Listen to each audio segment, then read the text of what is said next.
गुरुजी, जैसे सभी को पता है कि हम लोग पंचांग एवं गणित की कक्षा कर रहे हैं।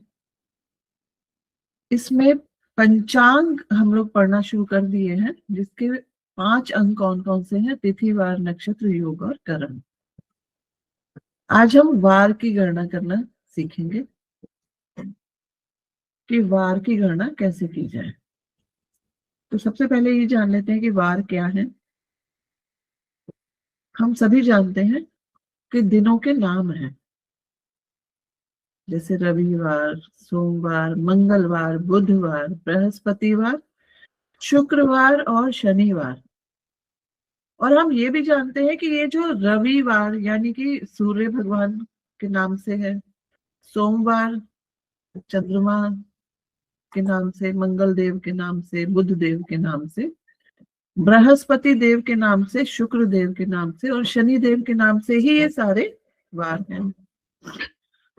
और अगर हम इनको इंग्लिश में जाने, इंग्लिश में लिखें तो भी हम कैसे लिखते हैं? Sunday, Monday, Tuesday, Wednesday, Thursday, Friday और सैटरडे। तो कहीं ना कहीं जो हम हिंदी में बोल रहे हैं या इंग्लिश में बोल रहे हैं, दोनों में बात सेम ही आती है। तो सबसे पहले हम ये जानने की कोशिश करेंगे कि वारों का क्रम ऐसा ही क्यों है। रविवार के बाद सोमवार ही क्यों आ रहा है, या सोमवार के बाद मंगलवार ही क्यों आ रहा है, या मंगल के बाद बुध, बृहस्पति, शुक्र और शनिवार क्यों आ रहा है। इसको जानने के लिए आप यहां देखिए, आपको एक चक्र दिखाया गया है। तो सबसे पहले हम इस चक्र को समझेंगे और उसके बाद देखने की कोशिश करेंगे कि ये क्रम ऐसा क्यों है। यहां पर आपको ये जो चक्र दिखाया गया है, इसकी शुरुआत इस पॉइंट से हुई है। बिल्कुल आप मध्य घेरे को देखिए, जहां पर मैंने एक लाल बिंदु लगाया है, यहां से शुरुआत हुई है। और यहाँ लिखा है श व्र म र, अर्थात शनि, बृहस्पति, मंगल, रवि, शुक्र, बुध, चंद्रमा। और फिर ये क्रम दोबारा रिपीट हो रहा है, शनि, बृहस्पति, मंगल, रवि, शुक्र, बुध, चंद्रमा, शनि, बृहस्पति, मंगल, रवि, शुक्र, बुध और चंद्रमा। और फिर यहाँ पर शनि, बृहस्पति और मंगल करके इसके घेरे को अब ये बाहर आ गया। हम इसे समझने की कोशिश करेंगे कि ये चक्र कह क्या रहा है। यहां पर अगर हम इनकी गिनती करें, ये जो लिखे गए हैं, तो देखिए 1 2 3 4 5 6 7 8 9 10 11 12 13 14 15 16 17 18 19 20 21 22 23 और ये 24 बार इनके नामों को रिपीट करके लिखा गया है। अब इस संख्या को हम समझते हैं कि ये 24 क्या है। हम सभी जानते हैं कि एक दिन मिलकर बनता है एक दिन और रात। एक्चुअली इसको क्या कहते हैं? अहोरात्र। जिसमें क्या होता है? 24 घंटे। 24 घंटे में एक दिन और एक रात का समय होता है। और इसी में जो हम शब्द बोलते हैं ना, होरा, एक दिन में कितनी होरा होती है? 24 होरा होती है। 24 घंटे 24 होरा। तो ये जो शब्द है होरा, ये अहोरात्र का ही एक छोटा स्वरूप है। अहो में से हो लिया हुआ है और रात्र में से रा, तो होरा शब्द बोला जाता है। तो एक होरा का मतलब हो गया 1 घंटा, 24 घंटा। तो यहां पर अगर हम ये देखें कि 24 घंटों में 24 होरा प्रत्येक ग्रह की होती है। अब क्रम को ऐसे क्यों लिया गया कि शनि के बाद बृहस्पति के बाद मंगल के बाद रवि और उसके बाद शुक्र, बुध और बुध के बाद चंद्रमा।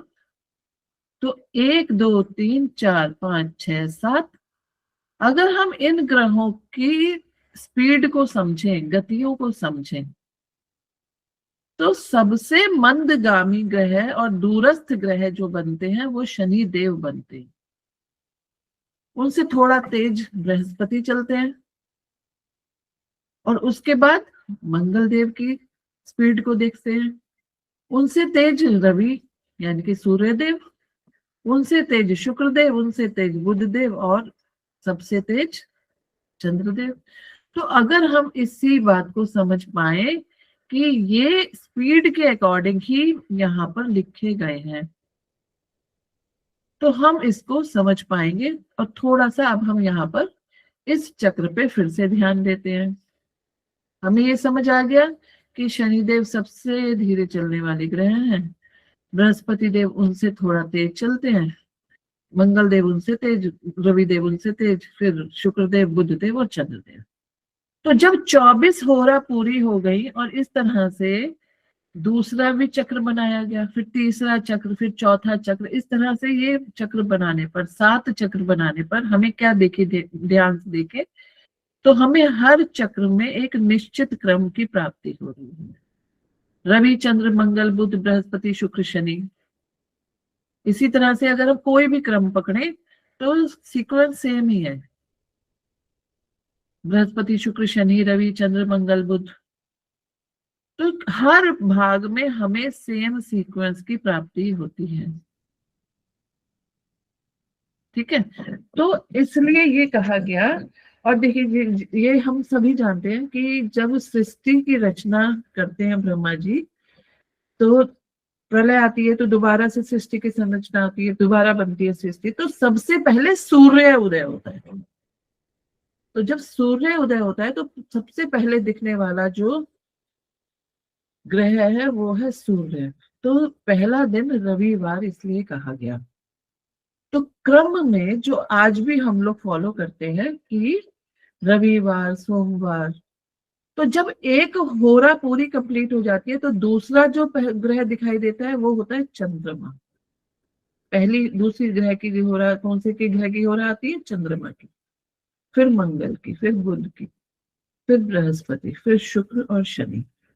तो ये सीक्वेंस इसी तरह से एक बहुत खूबसूरत चक्र मुझे एक पुस्तक में मिला, तो मुझे लगा कि ये हमें जरूर शेयर करना चाहिए। और यही पूरे विश्व में आज भी इस बात को फॉलो किया जाता है कि इसका क्रम ऐसा ही होना चाहिए। आशा है ये चीज आप लोगों को अच्छी लगी होगी जानकर कि ये सीक्वेंस ऐसा क्यों लिया गया है। मैडम एक बार दोबारा एक्सप्लेन कर दीजिए। हाँ जी बिल्कुल बता देते हैं। देखिए स्पीड के अकॉर्डिंग ये जो ग्रह हैं उनमें शनिदेव सबसे मंदगामी ग्रह है।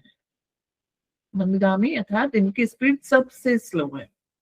बृहस्पति इनसे थोड़ा तेज चलते हैं, मंगल देव इनसे भी तेज, रवि देव उनसे भी तेज यानी कि सूर्य देव, शुक्र देव उनसे तेज, और बुध देव उनसे तेज, और चंद्र देव तो बहुत तेज चलते हैं। तो अगर हम 24 होरा के अकॉर्डिंग, इनकी स्पीड के अकॉर्डिंग इन ग्रहों के क्रम को 24 होरा इस चक्र के अनुसार व्यवस्थित करते हैं, तो हम ये जान सकते हैं कि कैसे 24 होरा में किस किस की होरा कैसे कैसे आती होगी। तो यहाँ देखिए लिखा है, पहली होरा शनि की, फिर बृहस्पति, फिर मंगल रवि शुक्र बुध चंद्रमा, फिर शनि बृहस्पति मंगल रवि शुक्र बुध चंद्रमा, फिर शनि बृहस्पति मंगल रवि शुक्र बुध चंद्रमा, फिर शनि बृहस्पति मंगल। यहाँ आने पर 24 होरा कंप्लीट हो गई। तो अब ये चक्र दूसरा चक्र बना, यहाँ से ये देखिए ये चक्र यहाँ पर सेकंड लेयर पे ध्यान दीजिए। अब ये चक्र हम ग्रुप में भी शेयर कर लेंगे। तो जब यहाँ पे 24 होरा कंप्लीट हुई तो तीसरा चक्र शुरू हो गया। तो इसी चक्र को जब हम रिपीटेडली लिखते रहते हैं 7 बार लिखने पर हमें 7 दिनों का ये पता चल जाता है कि क्रम क्या बनता है। सबसे पहला यहाँ पर अगर हम देखें तो रवि चंद्रमा मंगल बुध बृहस्पति शुक्र और शनि, क्रम हमेशा किसी भी आप उसको पकड़ लेंगे तो क्रम यही रहेगा, बृहस्पति शुक्र शनि रवि चंद्र मंगल बुध। कहीं से भी पकड़ लीजिए तो ये क्रम यही रहता है।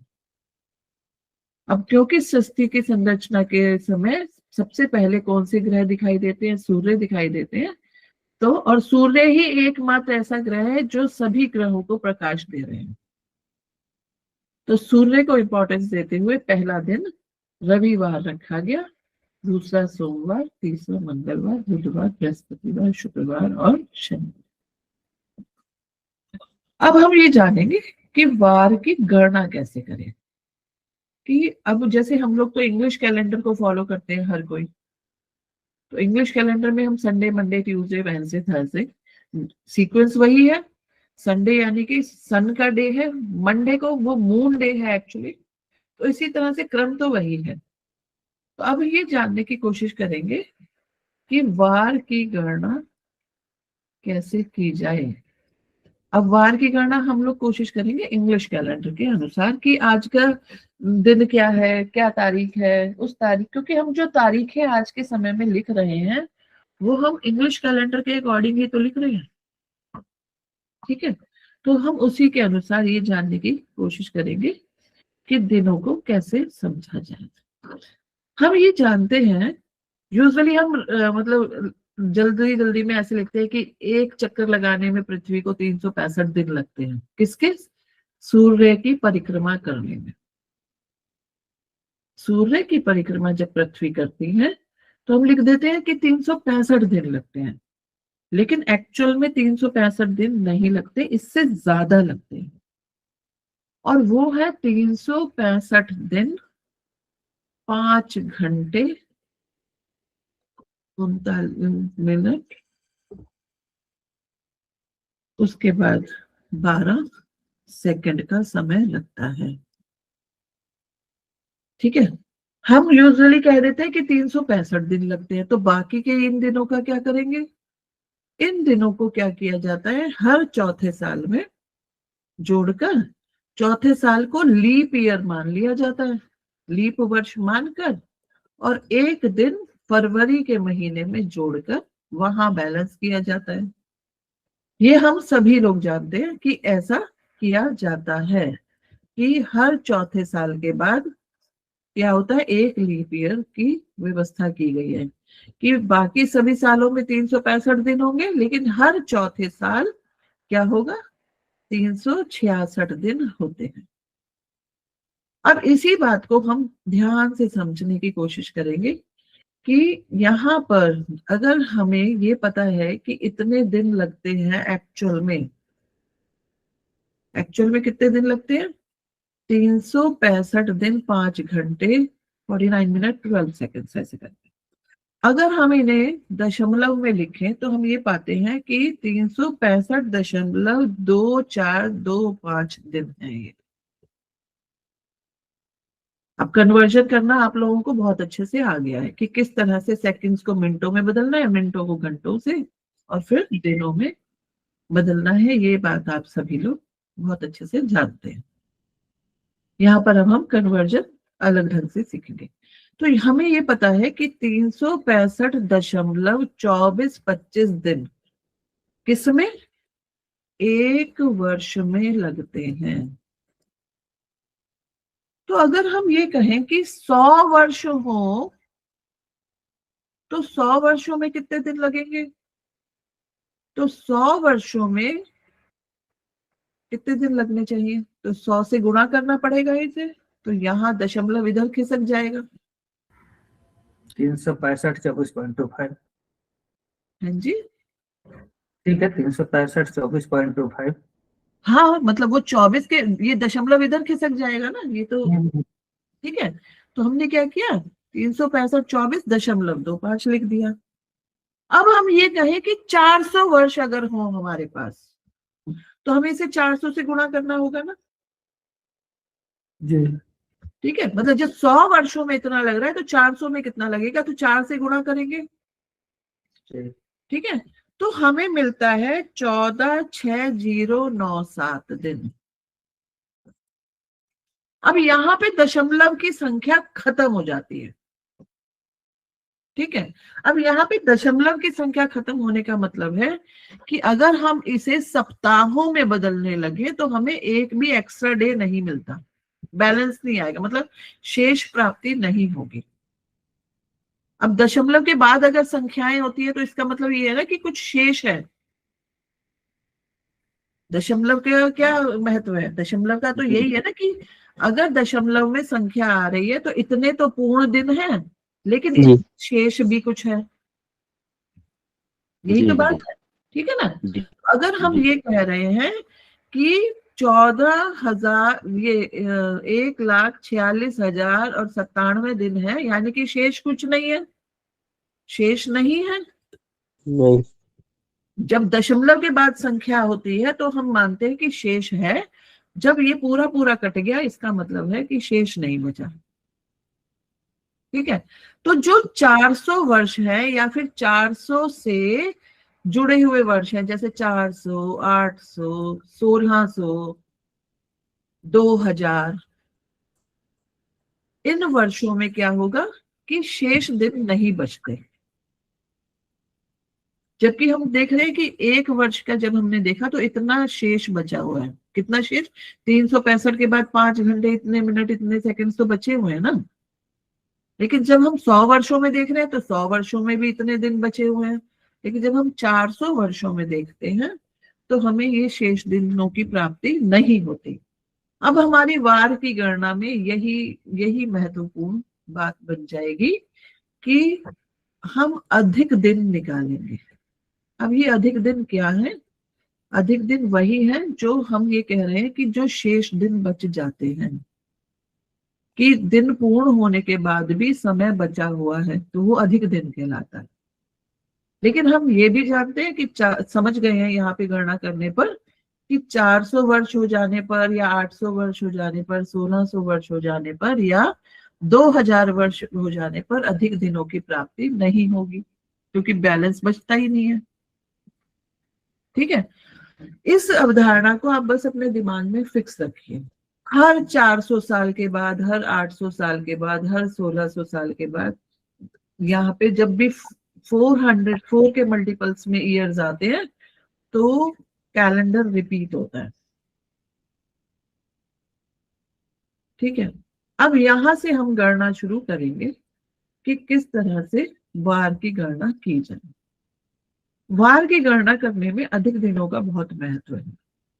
तो हमें कोई ना कोई तो एक बेस मानना पड़ेगा। जैसे हम लोग यूजुअली कैसे पैदा हुए हैं कि 1976 में पैदा हुए, 1900 कोई 60 में पैदा हुआ होगा, कोई 1978 में पैदा हुआ होगा, कोई 1999 में भी हो सकता है, और कोई हो सकता है कि 2002 में पैदा हुआ हो, तो 2010 में कोई पैदा हुआ हो। तो हमें कैसे पता चलेगा कि दिन क्या है? तो हमें एक बेस दिमाग में बनाकर चलना पड़ेगा कि, और वो बेस क्या है? 4 के मल्टीपल्स वाले ईयर्स है। ठीक। तो बेस को हम मानेंगे यहीं से। और ये कहां से आएगा अभी अधिक दिन का, कि ये मैं अभी आप लोगों को बताऊंगी। हमने कहा कि जब 400 के मल्टीपल वाले डेज होते हैं तो कोई अधिक दिन नहीं मिलता। इस चीज को हमें ध्यान रखना है। अब हम एक एग्जाम्पल ले लेते हैं। हम ये कह रहे हैं कि एक एडी था। एडी क्या होता है? हम इंग्लिश कैलेंडर में डेट्स लिखते हैं, वो एडी के अकॉर्डिंग कितनी होती है? जी ठीक है। ईसवी वर्ष जिसको हम लोग कह देते हैं। अन्ना डोमिनी 1 जनवरी था और एक ही एडी था। तो ये मत बताया गया कि उस दिन सोमवार था। ठीक है। कहीं से तो स्टार्ट देखना पड़ेगा ना हमें। जब हम गणना करते हैं तो हमें कोई तो स्टार्टिंग बिंदु लेना पड़ता है। तो वो स्टार्टिंग बिंदु लिया गया 111 और ये कहा गया उस दिन सोमवार था। इस बात को भी हम दिमाग में रखेंगे। ठीक है। 111 को सोमवार था। दूसरी बात हम दिमाग में क्या रखेंगे कि 400 के मल्टीपल वाले डेज में अधिक दिनों की गणना, अधिक दिन नहीं बचते हैं। तो अब माना किसी का जन्म 21 जनवरी 1995 को माना हुआ है। हम बहुत सारी डेट्स पे काम करेंगे, पहले इसको करके देख लेते हैं। और हम कह रहे हैं कि 21 जनवरी 1995 में अगर किसी का जन्म हुआ है तो 1995 के हम टुकड़े करके देखते हैं, तो 1600 वर्ष प्लस 300 वर्ष, और इसके अलावा 94 वर्ष तो पूरे हो गए। और अब जो चल रहा वर्ष है वो और बल्कि उसके भी कितने दिन, केवल 21 दिन। अगर हम इसको पूरे को टुकड़ों में बांटे तो 1600 वर्ष, 300 वर्ष और 94 वर्ष, ठीक है। और इन ये जो 300 वर्ष होंगे, अब हमें ये तो पता ही है कि 1600 वर्षों में कोई भी अधिक दिन की प्राप्ति हमें नहीं होती है। अब जो 300 वर्ष हैं उनमें इंग्लिश कैलेंडर के अकॉर्डिंग नॉर्मल ईयर्स भी होंगे और लीप ईयर्स भी होंगे। नॉर्मल ईयर्स जिसमें हम 365 दिनों को मानते हैं, और वो वाले साल भी आए होंगे जिसमें 366 दिनों को भी दिन भी होते हैं इसमें ही। ऐसा हुआ होगा ना? क्या लगता है आप लोगों को? 300 वर्षों में ऐसे दिन आए होंगे, नहीं आए होंगे? हाँ, आए बिल्कुल होंगे वो। है ना। इसी तरह से 94 वर्षों में भी आए होंगे, ठीक है। इन 94 वर्षों में भी क्या होंगे, नॉर्मल ईयर्स भी आए होंगे जिसमें हम 365 दिनों को मानते हैं, और लीप ईयर भी आए होंगे जिनमें हम 366 दिनों को मानते हैं।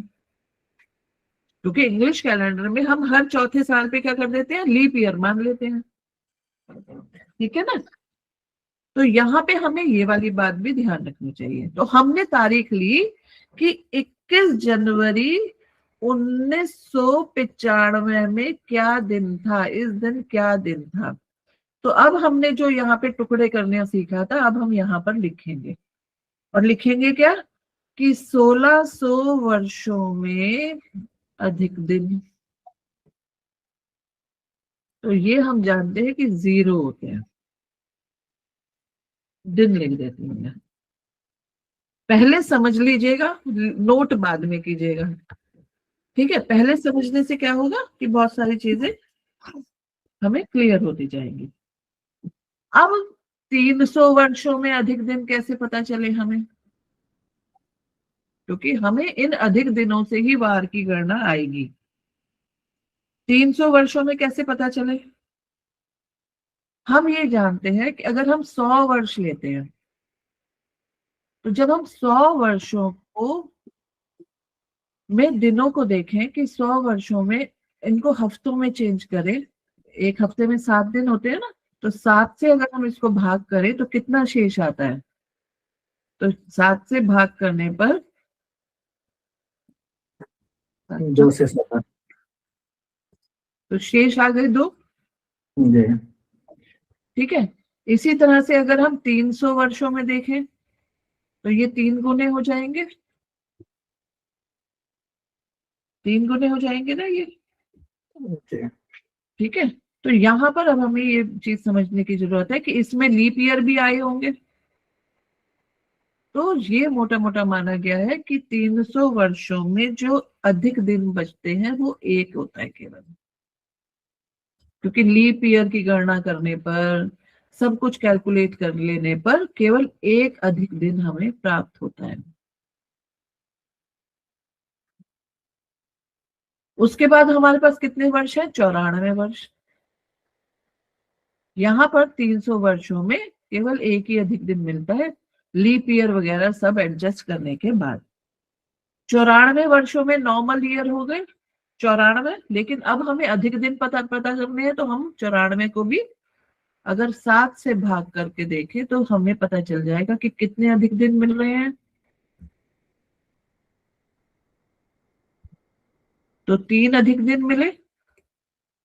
अब जी। ये नॉर्मल ईयर्स वाले हैं, लेकिन 94 सालों में लीप ईयर भी तो आए होंगे। तो लीप ईयर को कैसे पता लगाते हैं? 4 से भाग करके, कि 94 सालों में कितने लीप ईयर आए।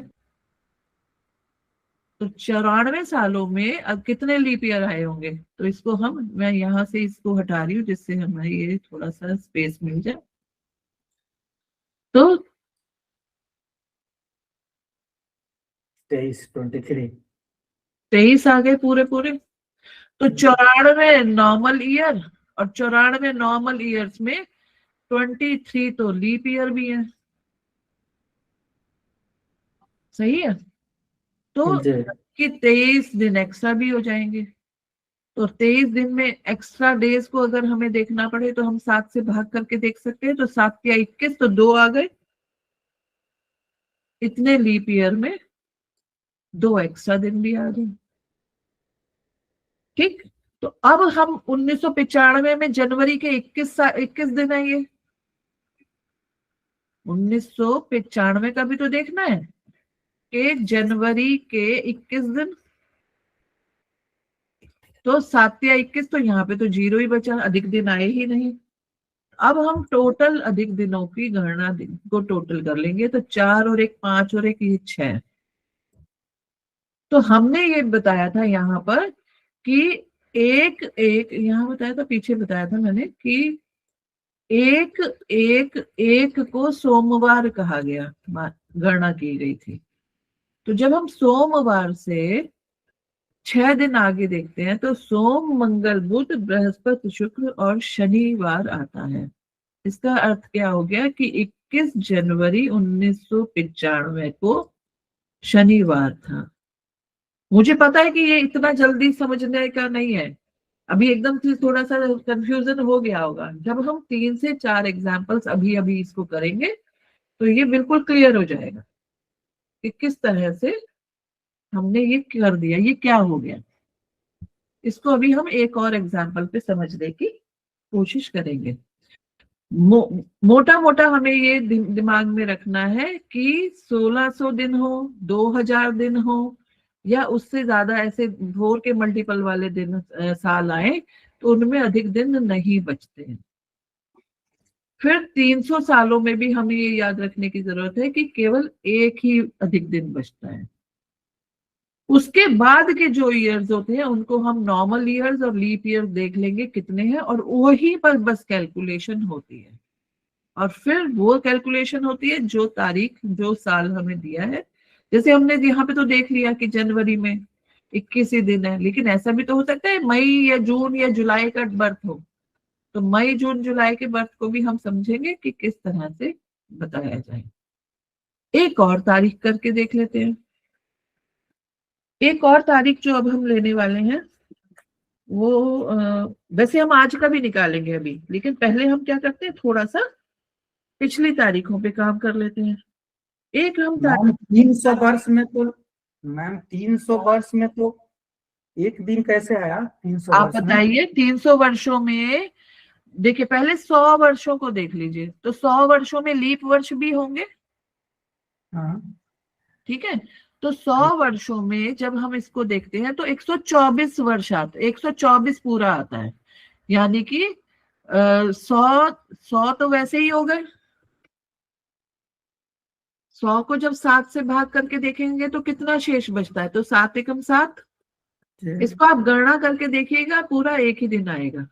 तो 2 आएगा। हाँ है ना? तो 2 जी आएगा।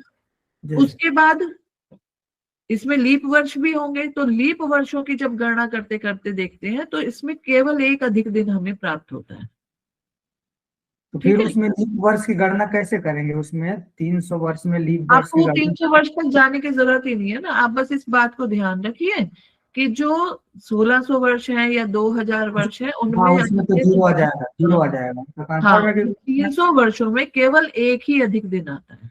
इसको आप बेस मान लीजिए, अच्छा इसको बेस मान लेना इसको पड़ेगा। बेस मान के चलिए। लेकिन आप अकेले में बैठ के जब इसकी कैलकुलेशन करेंगे तो ये आपको समझ में भी आ जाएगा कि हाँ इतने ही दिन आते हैं। ठीक है। तो अब हमने इसको बेस मान लिया और यहाँ पर इसके आगे आगे के सालों की गणना करके देख लिया। अब हम एक और तारीख ले रहे हैं, यहाँ पर ले लेते हैं, थोड़ा और पीछे की तरफ चले जाते हैं। अब अप्रैल में चले जाते हैं। तो हमें ये पता है कि 1600 वर्षों में तो दिन अधिक दिन नहीं आएंगे, यानी कि 0 आएंगे। फिर उसके बाद 300 वर्षों में भी हमें पता है कि एक ही अधिक दिन होगा। यहाँ पर मैं लिख देती हूँ, हम क्या ले रहे हैं यहाँ पर, अधिक दिन। हम अधिक दिन किसे मान रहे हैं? अब पहली बात ये भी तो आती है, जो अब हम 7 से भाग करते हैं, अगर वो पूरा पूरा नहीं जा रहा तो जो शेष दिन आ रहे हैं वही अधिक दिन है। ठीक है, ये हमने यहाँ पर पीछे समझ लिया है। अब उसके बाद हमने देखा कि 1920 चल रहा है, तो यानी कि 20वां तो चल ही रहा है ना, तो 19 वर्ष, तो 19 वर्षों में नॉर्मल ईयर तो हो गए 19। तो 19 को अगर हम 7 से भाग करके देखें कि 19 सालों में कितने हफ्ते बनेंगे, तो 7 दूनी 14 करके कितने आ गया यहाँ पर 5, तो 5 अधिक दिन आते हैं। तो हमने लिख दिया यहाँ पर 5, इसको यहां से हटा देते हैं। लेकिन लीप ईयर भी तो होंगे 19 वर्षों में, तो लीप ईयर निकालने के लिए हम क्या करते हैं, 4 से भाग करते हैं। ठीक है, लीप ईयर्स कौन से साल होते हैं, जैसे 2024 हो गया, 2000 हो गया, तो जब वो 4 से पूरा पूरा, जो वर्ष 4 से पूरा पूरा भाग हो जाए वो लीप ईयर होता है। ठीक है, तो हमने जब 4 से भाग करके देखा कि कितने यहाँ पर लीप ईयर बनेंगे 19 वर्षों में, तो 4 चौक 16 होता है, तो इसमें कितना बचा, 3, तो 3 वर्ष, तो 3, एक मिनट, हाँ 3 वर्ष आया, तो यानी कि हमें 3 भी लीप ईयर, 19 वर्षों में लीप ईयर यहाँ पे लिख देती हूँ। अब मैं पूरा लीप ईयर ना लिख के LY लिख रही हूँ, जिससे ये यानी कि 3 एक्स्ट्रा डेज भी मिले होंगे। तो जब हमने लीप ईयर में ये सब देखा, पूर्ण महीने देखे कि कितना कितना आ रहा है, तो यहाँ पर अधिक दिन इतने हो गए, इतने दिन हो गए, तो यहाँ पर जब हमने इनको जोड़कर देखा तो कितना आता है, 8 और 1 ये 9 आ गया, 9 आ गया ना। तो इसमें से भी 7 घटा देते हैं तो 2 हो गया। तो दूसरा दिन आ रहा है, तो पहला दिन तो सोमवार था, तो दूसरा दिन मंगलवार। तो यहां पर हमें ये पता चला, अच्छा एक और दिन है, अभी तो हमने ये भी नहीं देखा कि 7 तारीख तक, 7 तारीख लिया है ना यहाँ पर, तो यहाँ पर हमें 7 दिन 1920 के 7 दिन भी तो देखने हैं। लेकिन ये अच्छा हो गया कि यहाँ पे 7 दिन को जब 7 से देखेंगे तो 0 ही आएगा, तो वही हमारी गणना गलत नहीं हुई। तो छवि जी, जी जी, इसमें है ना 4th मंथ भी तो है, 4th मंथ अप्रैल भी है का। ना, हाँ हाँ जी, आप ठीक कह रहे हैं। मैं यहाँ पर ये जल्दबाजी में शायद स्किप कर गई हूँ। आप लोग थोड़ा ध्यान, बिल्कुल अच्छा है, अच्छे स्टूडेंट्स हैं आप, बिल्कुल मैथ्स ठीक कह रहे टीचर हैं। हूँ, अरे गजब, ये मैं पढ़ाती हूँ ये वाला टॉपिक। अच्छा तो फिर आपको ही पढ़ाना चाहिए था ये। चलिए, बहुत अच्छी बात है। ठीक है, हमने यहाँ पर देख लिया लीप ईयर्स तक। अब हमने देखा कि जनवरी, फरवरी, मार्च और अप्रैल किसके, 1920 के। तो जनवरी में तो 31 दिन होते हैं, फरवरी में कितने दिन होंगे, यहाँ पर 1920 है तो क्या यहाँ पर 28 दिन होंगे या फिर 29 दिन होंगे? 29 दिन। यहाँ पे हमें 4 से भाग करके देख लेना चाहिए, कभी कभी कंफ्यूजन ऐसा हो सकता है।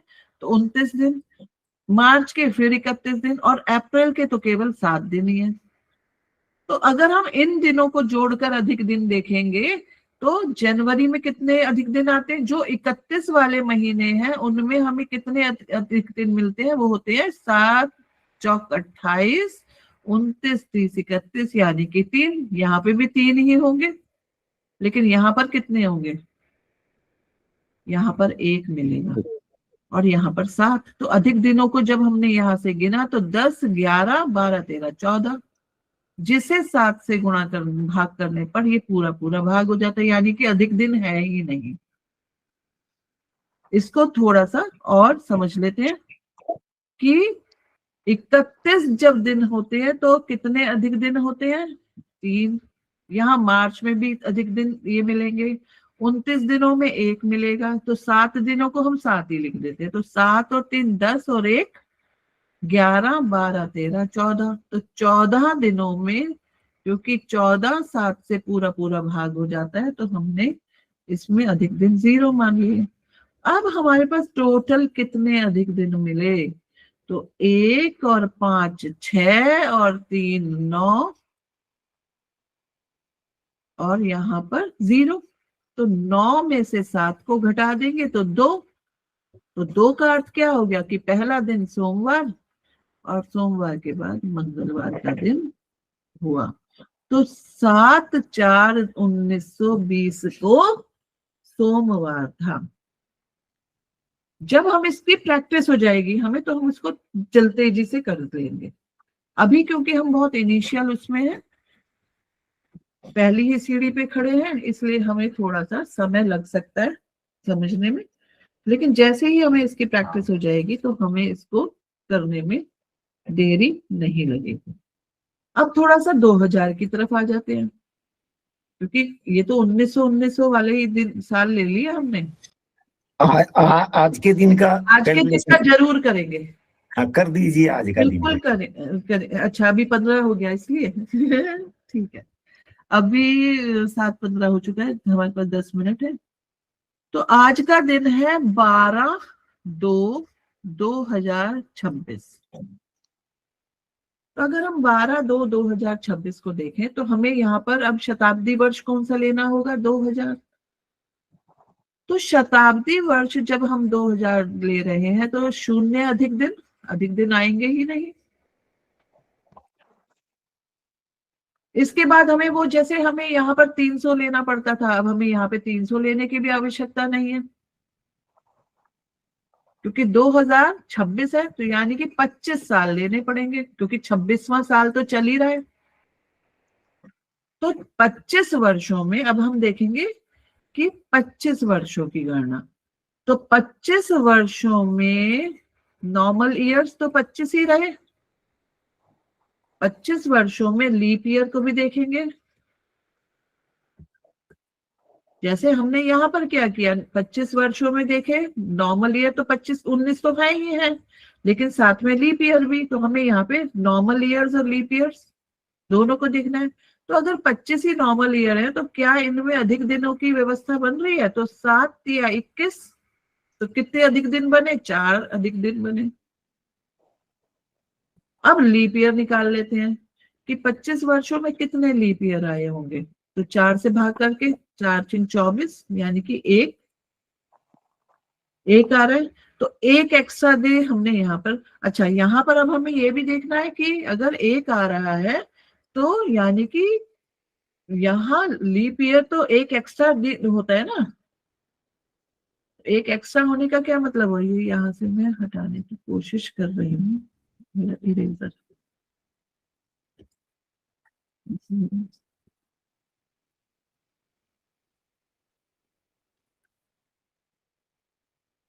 एक सेकंड, मेरा इरेजर काम नहीं कर रहा। चलिए कोई बात नहीं कर रहा तो नहीं करे। एन बाई मतलब मैडम नॉर्मल ईयर, अच्छा हाँ, और L by leap year. Leap year.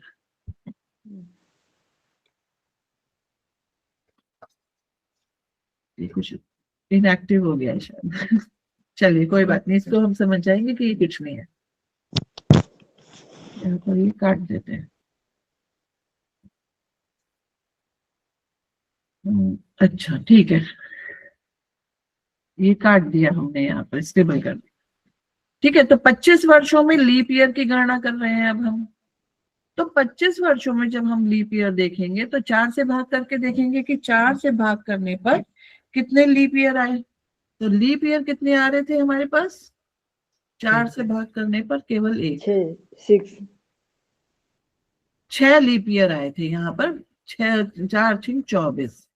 ठीक, तो 6 लीप ईयर का मतलब हो गया कि 6 तो एक्स्ट्रा डेज मिलेंगे, तो यहाँ पर 6 आएगा। ये मेरा पेन कुछ गड़बड़ कर गया, कोई बात नहीं। तो 6 दिनों में, और यहाँ पर फिर हमें 2026 के भी देखने हैं। तो 2026 में जनवरी निकल चुका, जनवरी में 31 दिन होते हैं, जिसमें हमने देख ही लिया था 7 से भाग करने के बाद कि कितने अधिक दिन आते हैं। तो 7×4 28 करके 28, 29, 30, 31 यानी कि 3। तो जनवरी के तो 3 अधिक दिन, फरवरी के कितने दिन है, अभी 12वां दिन है आज। तो 12 दिन। तो 12 को 7 से भाग करके देख लेते हैं कि कितने अधिक दिन बनते हैं। तो 7 एकम 7 करके यहाँ पर 5 अधिक दिन। तो 3 ये और 5, 3 ये जनवरी के और 5 अधिक दिन कौन सा, फरवरी के। अब इन सभी को जोड़ लेते हैं। तो 10 और 18, 18 को फिर से 7 से थोड़ा सा भाग करके देख लेते हैं। तो 7 दूनी 14, तो ये 4 आ गया। तो आज क्या दिन है, आज क्या है, बृहस्पतिवार या बुधवार है आज? बृहस्पतिवार। मंगल, बुध और बृहस्पति। तो इस तरह से हमने देखा कि जो लास्ट में हमें अधिक दिनों की प्राप्ति हुई उसी से हमारा अधिक दिन निकल गया। इसी को हम दोबारा कर लेते हैं क्योंकि मुझे ये वाला यहाँ पे ये जो जबर के प्रॉब्लम हुआ है इसकी वजह से समझ नहीं आ रहा। तो आशा ये बात समझ तो आ गई होगी आप लोगों को, लेकिन हम इसको दोबारा एक बार और आज के ही तारीख को। मैम यहाँ हर बार में शेष को अधिक वर्ष ले रही हैं, लेकिन यहाँ 25 बिल्कुल हर बार शेष को ही अधिक दिन लेना है। लेकिन 2025 में कैसे आप कर रही हैं? 2025 में हम कैसे कर रहे हैं? इस 25 में आपने भाग दिया 4 से, हाँ जी, तो वहां पर भागफल हमने 6 के 2026 को किया था। 20 के थे, अभी 25 को आपने किया था ना? हाँ जी, जैसे 2026 लेना है तो 2000 का तो आपने ले लिया। हाँ 25 ईयर में हमको लेना है नॉर्मल ईयर मैं और समझ लीप गई आप क्या पूछ रहे हैं। इसको अभी हम दोबारा कर लेते हैं। जैसे हमने कहा कि हम आज की तारीख ले रहे हैं कि 12/2/2026 है, जी ठीक है, जिसमें 2000 तो हो गए आपके 0 अधिक दिन, जी ठीक है। फिर हमारे पास बचे 25 वर्ष। 25 में नॉर्मल ईयर भी होंगे और लीप ईयर भी होंगे। तो नॉर्मल ईयर्स में कितने अधिक दिन बनेंगे उसको हम 7 से भाग करके देख लेंगे। जी तो 4 हो गया, ठीक है, तो 7 या 21 कर लिया, तो 4 शेष बचा। तो हमने उसको 4 को यहाँ पे देख लिया कि 4 अधिक दिन आएंगे। अब हमें ये पता लगाना है कि लीप ईयर कितने हैं 25 सालों में।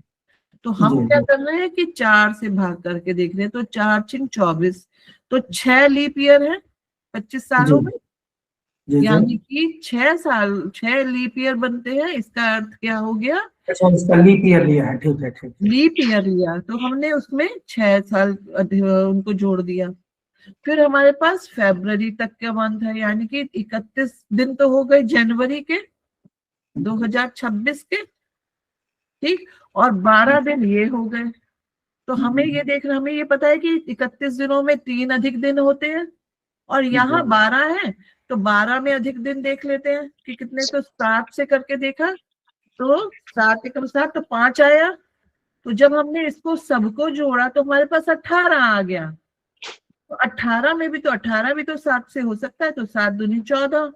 तो करने पर जो 4 आया, ये जो शेष है ये ही अधिक दिन, एक्स्ट्रा डेज हमें कितने मिल रहे हैं, एक्स्ट्रा डेज यानी कि अधिक दिन हमें 4 मिल रहे हैं। तो जब हम इसे सोमवार से देखेंगे, सोम मंगल बुध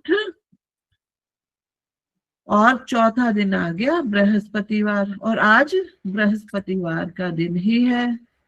इस तरह से हम दिन की गणना कर लेते हैं। आने वाले दिन को की भी गणना हम कर सकते हैं कि कौन क्या दिन पड़ेगा उस दिन।